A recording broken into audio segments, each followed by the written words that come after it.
let me tell you something that should keep every American awake at night. And it has nothing to do with nuclear warheads or aircraft carriers. It is about a drone. A cheap, ugly, disposable drone that costs about as much as a mid-range sedan.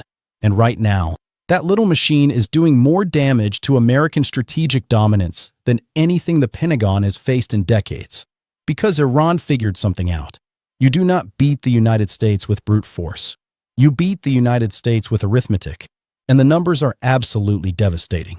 Let me walk you through what is actually happening, because the media keeps framing this conflict as a conventional military showdown, as if it is America's jets versus Iran's missiles, and may the best hardware win.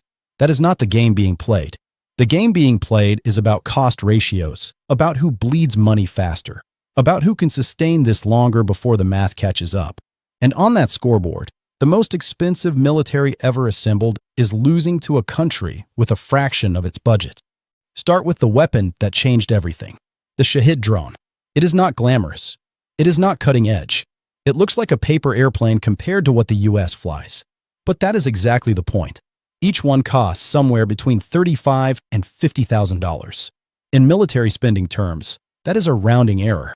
Iran produces around 500 of them every single day, and right now intelligence estimates suggest they have roughly 80,000 ready to deploy. 80,000. Each one capable of crippling an oil facility, knocking out a water treatment plant, or wrecking critical infrastructure. They are small enough to stack on the back of a flatbed truck, easy to hide, easy to move, and nearly impossible to track in bulk. Iran has essentially built the world's largest disposable air force. Meanwhile, please leave your questions or comments in the comment section. I will answer each one individually as time permits. Also, I would be very happy if you liked the video and subscribe to my channel. Now, let's continue. Now here is where the math turns brutal. The United States defends against these things using systems like THAAD, the Terminal High Altitude Area Defense Platform. Impressive name. Impressive technology. Each interceptor missile costs around $1 million. So picture the exchange. Iran launches a $50,000 drone. America fires a $1 million missile to stop it. That is a 20-to-1 cost disadvantage on every single intercept. But it gets worse. These interceptors do not always connect. Sometimes you need 2 or 3 shots to bring down one drone. So now you are spending $2 to $3 million to neutralize something that cost the other side less than a used car. Run that equation across 80,000 drones and the numbers become absurd. Iran spends $1 for every 60 America spends in response. This is not a war of firepower. This is a war of accounting. And America is on the wrong side of the ledger. And those THAAD systems themselves are massive. They are stationary. They are visible from satellites and surveillance drones. They sit in fixed positions like giant targets with price tags attached. When one gets taken out, that is not just a military loss. That is hundreds of millions of dollars evaporating in a single strike. Iran does not need to outgun America. It just needs to keep launching cheap projectiles until the defense budget buckles under the weight of its own spending. This is the strategy nobody in Washington wants to talk about publicly because the answer to how did we end up here is deeply uncomfortable. It goes back to the Cold War. For 50 years, the US and Soviet Union built weapons designed to terrify, not to be efficient. Aircraft carriers the size of cities. Stealth bombers at $2 billion apiece. Missile systems engineered to stop nuclear warheads, not swarms of cheap drones. That mentality calcified into doctrine. And beneath the doctrine sits something uglier. The defense industry profits from expensive weapons. Every $1 million missile means enormous margins for contractors, lobbying money for politicians, career advancement for generals who approve procurement. Nobody in that system wants cheaper solutions. Cheap weapons mean small contracts mean less money. The machine feeds itself. And right now it is being exposed by an adversary who discovered the one thing it cannot handle: volume over value. But drones are only the opening move. The part of this story that almost nobody covers is water. In the Middle East, water is not a convenience. It is the single thread holding civilization together. Most of these countries survive on desalination, giant industrial plants that convert ocean salt water into something people can drink. Without those plants, there is no drinking water, no agriculture, no functioning society. The numbers are staggering. Saudi Arabia operates at over 800% water stress, meaning it uses 8 times more water than nature provides. Bahrain is near 4,000%. The UAE is off the charts. These nations are entirely dependent on machines to keep their populations alive. Now connect that to Iran's drone arsenal.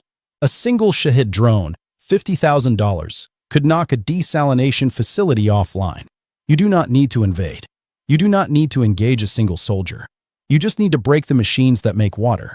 Millions of people suddenly have nothing to drink.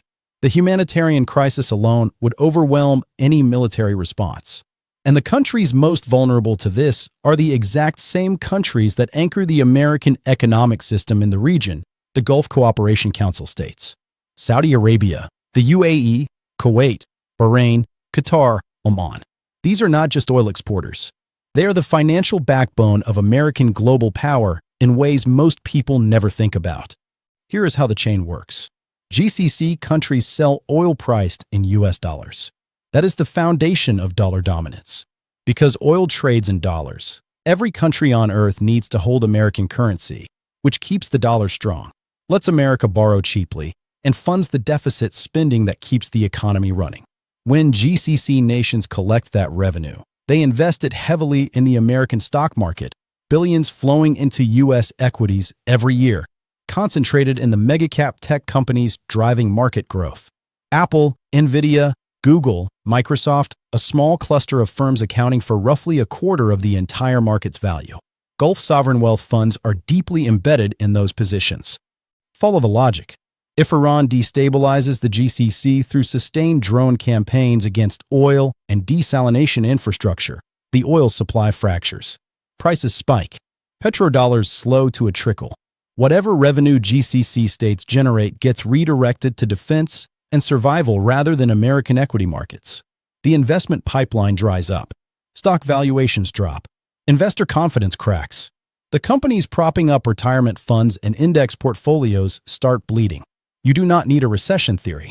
Just interrupt the flow of Gulf money into American markets and gravity does the rest. Iran does not need to send a single fighter jet across the Atlantic. It does not need to strike a single American city. It just needs to break the chain, disrupt the Gulf, disrupt the oil, disrupt the dollar cycle, and watch the American financial system start consuming itself. That is the real target. Not soldiers, not bases, the wallet. Now, Iran is not invincible, and it would be dishonest to pretend otherwise. Iran's water stress sits at 72%, not catastrophic compared to the Gulf, but serious and worsening. Lake Urmia in northern Iran was once the 6th largest saltwater lake on the planet. By the mid-2000s, it had nearly vanished, replaced by cracked earth and salt flats. And then there is the ethnic composition. Iran is not a monolith. Persians dominate the center, but borders are home to Kurds, Arabs, Azeris, Baloch, and nearly a dozen other groups, some feeling stronger ties to neighboring countries than to Tehran. The playbook against Iran centers on exploiting exactly these fractures. Squeeze water resources. Amplify ethnic tensions. Fragment the country from within so it is too consumed by internal chaos to project power outward. Iran's counter to this is arguably its boldest strategic gamble. Rather than playing defense on its own soil, Iran is attempting to build a coalition that transcends its borders entirely.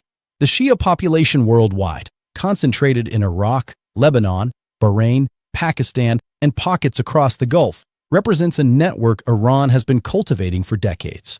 The recent escalations have accelerated that project dramatically. Shia mobilization against American interests is not theoretical. It is happening in real time across multiple countries.